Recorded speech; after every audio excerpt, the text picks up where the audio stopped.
Hello everyone, welcome to Reflective Education. अगर आप PhD कर रहे हैं या पीएचडी करना चाहते हैं या सोच रहे हैं या रिसर्च से रिलेटेड कुछ वर्क कर रहे हैं, सो ये वीडियो आप लोगों के लिए गोल्डन है, क्योंकि आज मैं शेयर करने वाली हूँ टॉप 5 बुक्स जो हर एक रिसर्च स्कॉलर के पास होनी चाहिए या वो अपने लिए प्रीफर कर सकता है अगर अपनी रिसर्च की नॉलेज को इम्प्रूव करने के लिए।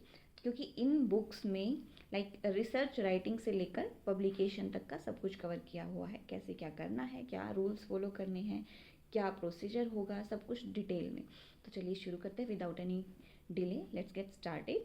सो जो हमारे फैकल्टी मेंबर्स ने हमें सुजेस्ट की थी बुक्स, और हमारी लाइब्रेरी में बहुत अच्छी लाइब्रेरी है हमारी, सो वहाँ पे हमने रिसर्च करके बहुत सारी बुक्स हैं उनको पढ़ के देन अपने लिए जो सूटेबल है, जो लैंग्वेज सूटेबल है जिस बुक की, वो हमने अपने लिए खरीदी है। हर बच्चे की अलग अलग बुक हो सकती है, मैंने कुछ अलग खरीदी, किसी और ने किसी और बुक को प्रीफर किया होगा। सो अपने अकॉर्डिंग, अपने कंफर्ट, अपनी समझ के अकॉर्डिंग उन्होंने वो बुक ली है, लेकिन सारी की सारी बुक्स हैं वो अपने आप में काफ़ी अच्छी हैं। हो सकता है कि आपकी फैकल्टी है वो आपको कुछ अलग से बुक सजेस्ट करे, तो आप उनको भी प्रीफर कर सकते हो, लेकिन मैं अपने CUH की बता रही हूँ कि हमारी फैकल्टी ने हमें कौन सी बुक सजेस्ट की थी कोर्स वर्क के टाइम पीरियड में। सो फर्स्ट बुक जो है वो है क्रेसवेल की, और ये ही मैंने बुक ली है, मुझे ये सबसे अच्छी बुक लगी। जो भी बुक सारी अच्छी हैं, सब में बहुत अच्छा मटेरियल दिया हुआ है, बट मुझे ये बुक अच्छी लगी। लैंग्वेज इसकी, और इसमें जो तीनों मेथड्स हैं रिसर्च के वो तीनों कवर किए गए हैं, क्वालिटेटिव, क्वांटिटेटिव और मिक्स, और तीनों के काफ़ी अच्छे अच्छे एग्जांपल्स दिए गए हैं। ये 4th एडिशन है, और इसमें आपको डिटेल में मिल जाएगा तीनों की, जो भी सैम्पलिंग प्रोसीजर वगैरह जो होता है, मेथड्स टाइप, सब कुछ मिल जाएगा इसमें। आपका स्टैट का कुछ पोर्शन है वो भी कवर होता है। सो ये लिटरेचर रिव्यू, रिसर्च मेथडोलॉजी वगैरह के लिए आइडियल बुक है, और इसको आप PhD के कोर्स वर्क के टाइम पे, राइटिंग के टाइम पे भी आप यूज़ कर सकते हो ईजिली। सेकेंड जो बुक है वो है लोकेश कोल की। लोकेश कोल की बुक है मेथडोलॉजी ऑफ एजुकेशनल रिसर्च। मैं यहाँ पे साइड में उसकी फ़ोटो लगा दूंगी, क्योंकि हमने वो लाइब्रेरी से इशू कराई थी एंड देन हमें सबमिट करनी होती है वापस में 1 मंथ में। सो अभी मेरे पास नहीं है, बट ऑनलाइन अमेज़ोन पे इजीली अवेलेबल है। जितनी भी बुक्स हैं अमेज़ोन पे सारी की सारी मिल जाएंगी, अदरवाइज लाइब्रेरी में ज़्यादातर रहती हैं ये बुक्स। सो सेकंड बुक जो है वो है लोकेश कोल की, एंड जो ये बुक है ये एक तरीके से इंडियन कॉन्टेक्स्ट में बहुत अच्छी बुक है। इसकी लैंग्वेज और जिस तरीके से इसमें एग्जाम्पल्स दिए हुए हैं वो काफ़ी अच्छे से दिए हुए हैं, एकदम परफेक्ट बुक लगती है ये इंडियन कॉन्टेक्स्ट में अगर हम देखें तो। सो इसमें एक्सपेरिमेंटल, डिस्क्रिप्टिव, सर्वे, हिस्टोरिकल रिसर्च वगैरह बहुत अच्छे से एक्सप्लेन किया गया है।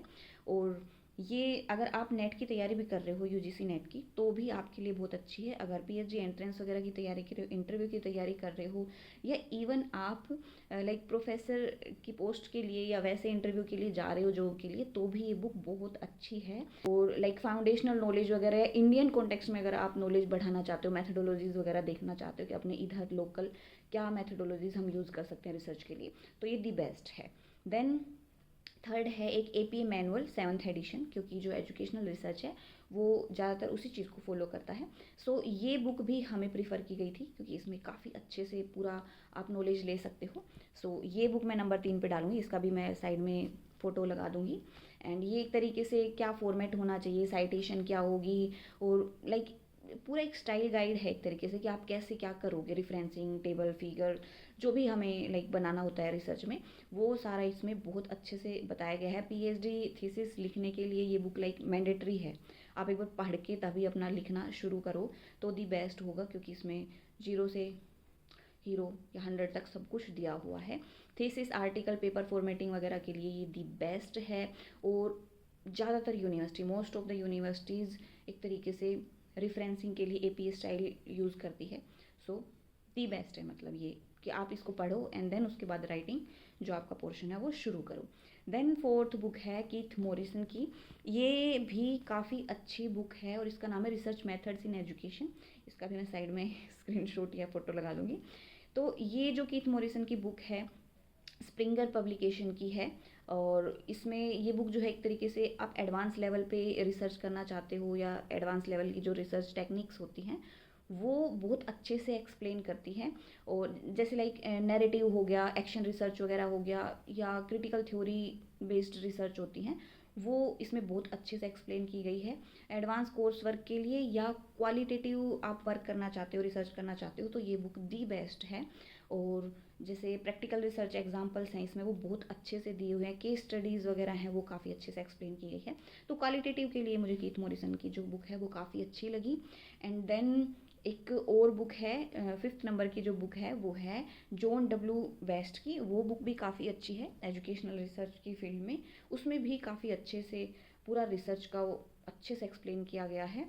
एंड एक और बुक है जो स्टैट के लिए, स्टैट वाले पोर्शन के लिए, ये है एस मान की बुक, प्रेम एस मान करके इसके राइटर का नाम है। सो वो बुक भी काफ़ी अच्छी है एजुकेशनल में, जो भी लाइक एनालिसिस के लिए या स्टैटिकल जो टेक्निक्स वगैरह यूज़ होती है वो वहाँ पे बहुत अच्छे से एक्सप्लेन की गई है। काफ़ी अच्छे अच्छे एग्जांपल्स दिए गए हैं और बहुत इजी लैंग्वेज में दिया गया है। सो ये 5 तो नहीं 6 बुक हो गई। तो ये मतलब मिनिमम 6 बुक्स हैं जो बताई गई थी, तो उसमें से जो मतलब दी बेस्ट और बेसिक बुक्स थी वो मैंने यहाँ से सेलेक्ट की है। और भी बुक्स हो सकती हैं, जैसे हमें भी बहुत सारी बुक्स सजेस्ट की गई थी। कोर्स वर्क के टाइम पे तो पढ़ने का ही काम रहता है, पीएचडी का तो नाम ही है। सो नॉलेज को बढ़ाने के लिए हमें अलग अलग बुक्स पढ़नी चाहिए।